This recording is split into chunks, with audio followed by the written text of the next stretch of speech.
हेलावून टाकणारी ही घटना आहे 26 वर्षीय महिलेची.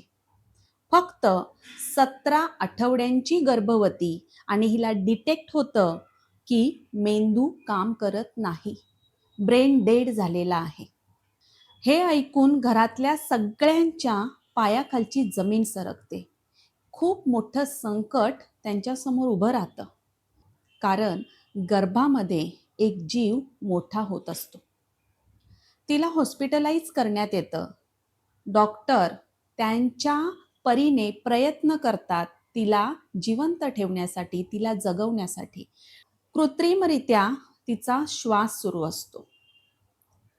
कंप्लीट 100 दिवस म्हणजेच जवळपास 3 महिने 10 दिवस कृत्रिमरित्या तिला जिवंत ठेवलं जातं, तिला व्हेंटिलेटरवर ठेवलं जातं. तिचा श्वास सुरू असतो आणि त्या श्वासाच्या बळावर आणि तिच्या विल पॉवरवर, म्हणजेच कदाचित तिची तीच शेवटची इच्छा असेल की माझं बाळ सुखरूपपणे जन्माला यावं.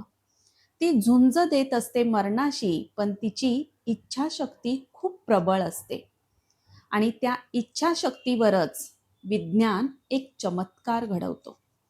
100 दिवसानंतर, म्हणजे तिला जवळपास 7 महिने पूर्ण झाल्यानंतर, गर्भवती ती 17 आठवड्यांची होती आणि त्यानंतर 100 दिवस, असं साधारणपणे 7 महिन्यानंतर तिचं ऑपरेशन करण्यात येतं. तिची डिलेव्हरी करण्यात येते. सीझर होतं तिचं आणि त्या बाळाचा जन्म होतो. बाळ असतं 1 किलो 300 ग्रॅम. पण हा चमत्कार होता विज्ञानाने केलेला. आईसारखे दैवत साऱ्या जगतामध्ये नाही, असं म्हणतात ते काही उगाच नाहीये. देवांनी सुद्धा सांगितलंय की आधी आईवडिलांना पूजा आणि मग मला भजा.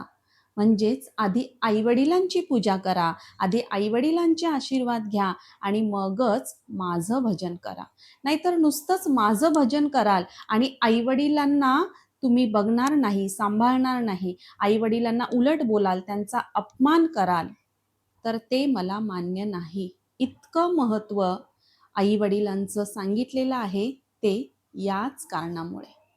आपण कल्पनाही नाही करू शकत की आईचं आपल्या आयुष्यातलं काय महत्त्व आहे.